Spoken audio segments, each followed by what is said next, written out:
Bonjour à tous. Je voudrais d'abord remercier M. Colson et M. Imburger pour leur accueil dans cette salle magnifique. M. Christian Ried et Anthony Quinet de la maison d'édition des éditions du Cygne de nous avoir fait confiance pour ce travail, et Anthony particulièrement pour son travail sur la maquette. Le livre est, me semble-t-il, très réussi. Je voudrais remercier aussi les usos comme l'heure qui sont dans la salle et ceux qui n'ont pas pu venir, qui ont contribué à nourrir ce livre à travers un grand nombre d'anecdotes. Et je voudrais remercier évidemment Michel Munzenhutter de m'avoir associé à un projet vraiment passionnant qui m'a permis de découvrir une entreprise complètement remarquable. Alors quand j'ai commencé à réfléchir à ce discours, je me suis dit tout d'abord que j'allais vous parler, j'allais vous donner une vue d'ensemble théorique, disons, de l'ouvrage. Et puis, une évidence m'a frappé, vous êtes tous là dans un unique but qui est de nous acheter le livre.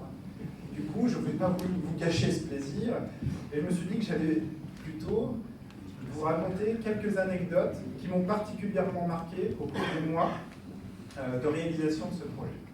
Mais avant cela, je voudrais quand même vous dire deux mots de l'intention, qu'a déjà évoqué Michel d'ailleurs, qui a présidé à la réalisation de ce livre. Ce livre présente l'histoire et la philosophie du projet Perf-Ambiance qui a été mené pendant 25 ans par Michel Munzenhutter au sein de SUO-The-Com.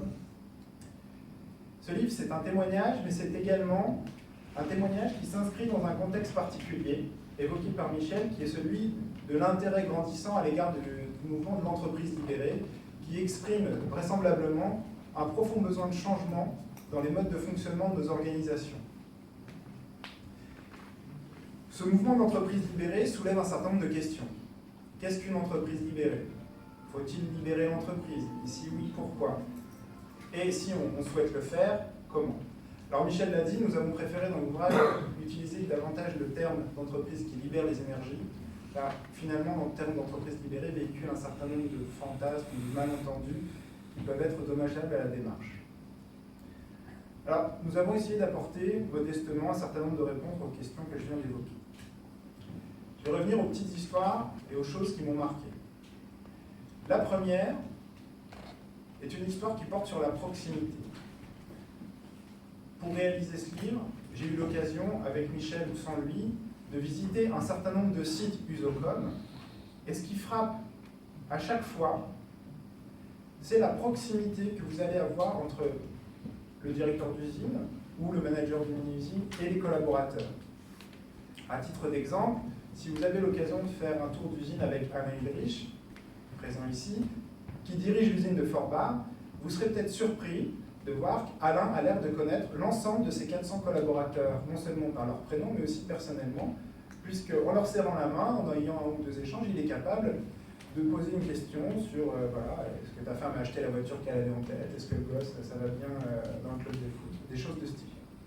S'il y a une très grande proximité, de l'empathie et même beaucoup de sympathie entre les gens dans ces usines, il y a néanmoins, et ça c'est tout à fait remarquable d'avoir réalisé ce mariage, il y a néanmoins un souci constant de la performance, qui est inscrit d'ailleurs, on le décrit dans le livre, dans les rituels quotidiens des équipes. Donc, on a une entreprise qui a réussi un mariage tout à fait exceptionnel, qui est d'avoir d'un côté une ambiance relativement sympathique. Les gens peuvent plaisanter, être détendus, et en même temps, ça ne nuit pas à la performance, contrairement à ce qu'on croit régulièrement, c'est-à-dire que ces choses seraient contradictoires. Ma deuxième anecdote porte sur la crise de 2008. Vous savez tous qu'en 2008, parce que l'économie mondiale ralentit brutalement à la suite de la banqueroute de la banque Lehman Brothers, la plupart des entreprises voient leur carnet de commandes chuter de façon vertigineuse. USOCOM n'a pas échappé au sort réservé à l'ensemble des entreprises de l'économie mondiale, et elle a vu son carnet de commandes de baisser, si je me souviens bien, d'environ 30%. Alors la plupart des entreprises ont vu cette crise comme un drame, et d'autres y ont vu une opportunité, et une opportunité d'approfondir leur projet d'entreprise, ou leur système de management en l'occurrence. Alors que s'est-il passé en 2008 lorsque les carnets de commandes chutent de 30%? Michel se réunit avec Claude Kuhn, DRH à l'époque, et décide de proposer un engagement solennel sur une durée d'1 an. Cet engagement est le suivant. Nous ne licencierons aucune personne en CDI. Nous ne ferons pas de chômage partiel et il n'y aura aucune baisse de salaire. Cet engagement a certainement joué un rôle dans le fait que l'entreprise a ensuite eu un comportement qui est celui d'une organisation qui prépare l'avenir avec confiance. Qu'ont-ils fait? Ils ont tout d'abord commencé par lancer un énorme plan de formation qui a concerné l'ensemble des collaborateurs. Ensuite, ils ont lancé un grand plan d'économie sur les consommables qui a mobilisé aussi l'ensemble des collaborateurs et qui a obtenu de magnifiques résultats. Et finalement, autre initiative relativement fréquente dans cette organisation, ils se sont lancés des défis. Tiens, comment est-ce qu'on pourrait gagner 15% de productivité sur ce moteur pour être plus concurrentiel?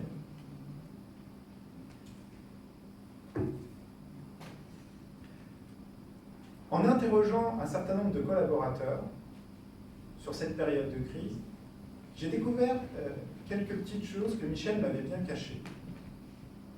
À savoir qu'en l'occurrence, quand l'engagement est pris avec Claude Kuhn de ne licencier personne, de maintenir les salaires et de ne pas chômer, un certain nombre de collaborateurs proches m'ont dit qu'ils doutaient du bien fondé de cette décision.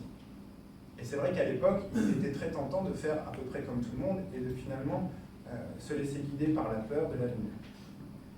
Et au final, ces personnes qui m'ont confié ça m'ont dit que Michel, chaque fois que quelqu'un essayait de le convaincre que peut-être il faudrait réviser cet engagement, leur répondait en leur disant qu'on ne pouvait pas se permettre dans des temps comme ceux-ci de manquer de solidarité envers les collaborateurs alors qu'on s'était appuyé sur eux pendant une vingtaine d'années. Ma troisième histoire est une histoire de bonne volonté. En 2012, arrive une date où l'entreprise, et en particulier le site de Forbach, doit organiser une journée porte ouverte. Ce n'est pas la première et ce n'est pas la dernière qu'ils ont organisée. Au début de l'année, Alain Ulrich envoie un mail à ses collaborateurs pour demander s'il y a des volontaires pour participer à l'organisation de cette journée porte ouverte. En moins d'une semaine, il reçoit plus de 280 propositions. Pour un site qui, comme je l'ai dit tout à l'heure, compte environ 400 collaborateurs, dont 300 en CDI.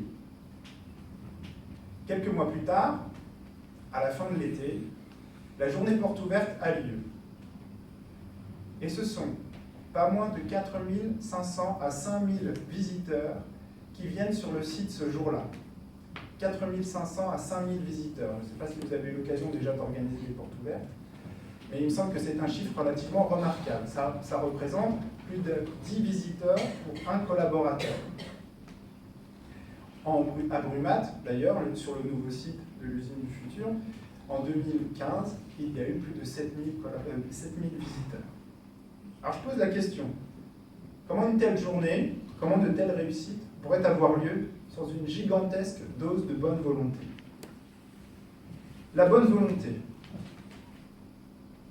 c'est quelque chose qui ne s'obtient ni par contrat, ni par contrainte. Elle est intimement, je crois, liée au mariage réussi et étonnant entre la proximité et l'ambition, mais aussi au choix audacieux d'un dirigeant d'exception. Elle fait la différence lorsqu'il s'agit de faire la fête, comme lors de ces portes ouvertes, mais aussi dans les situations délicates, comme par exemple lorsque votre usine, comme c'est arrivé à Agno il y a 2 ans, comme lorsque votre usine se voit inondée de boue à la suite d'un violent orage et que vos collaborateurs s'organisent spontanément pour nettoyer l'usine jusqu'au petit matin afin que leurs coéquipiers puissent prendre leur travail dans des conditions correctes. La bonne volonté, elle fait aussi la différence lorsque vous vous retrouvez en sous-effectif en sortie de crise et que vous voyez le personnel administratif venir vous voir pour être formé et aller filer un coup de main sur les lignes de production.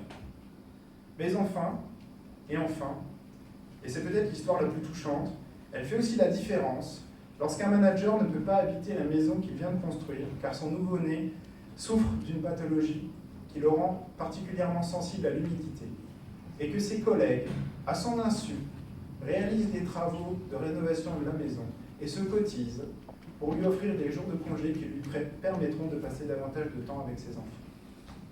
Merci.